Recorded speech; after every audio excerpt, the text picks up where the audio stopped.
আসসালামু আলাইকুম রহমতুল্লাহি অবরাকাতুহু। এসটিসি ব্যাংকের এটিএম কার্ড কিভাবে অ্যাক্টিভ করবেন?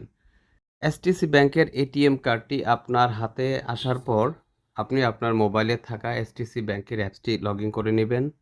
নিচের দিকে মাঝখানে লেখা আছে কার্ড, এখানে ক্লিক করবেন।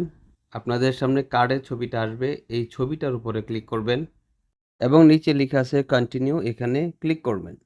আপনার কাছে এসটিসি ব্যাংক থেকে যে এটিএম কার্ডটা দিয়েছে, ওই এটিএম কার্ডের উল্টা পাশে যে নাম্বারগুলো থাকে, একেবারে শেষের ৪ টা নাম্বার এখানে দিয়ে দিবেন। নিচের দিকে একটা অপশন আছে, এই অপশনটা অফ করা অবস্থায় আছে। এটাকে অন করে এর নিচে লেখা আছে কন্টিনিউ, এখানে ক্লিক করে দিবেন।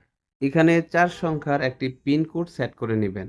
এই পিন কোডটি পরবর্তী সময় আপনি যখন এটিএম কার্ডের মাধ্যমে লেনদেন করবেন, তখন আপনার প্রয়োজন হবে। প্রথমবার পিন কোডটি দেওয়া হয়ে গেলে সেম পিন কোডটি পুনরায় আবার দিবেন এবং সাথে সাথেই এসটিসি ব্যাংক থেকে আপনার মোবাইলে একটা কল আসবে, কলটা রিসিভ করবেন। আপনি কিছুক্ষণ পূর্বে এটিএম কার্ড পরিচালনা করার জন্য যে পিন কোডটি সেট করেছেন, এই পিন কোডটি আপনি অ্যাক্টিভ করতে চাচ্ছেন কিনা?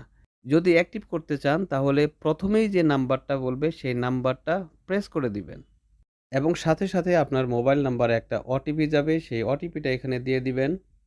এখানে লেখা আসছে ইউর কার্ড ইজ অ্যাক্টিভেটেড, তার মানে আপনার কার্ডটি অ্যাক্টিভ হয়ে গেছে। নিচে লেখা আছে ডান, এখানে ক্লিক করে আপনি আপনার প্রোফাইলে চলে যাবেন।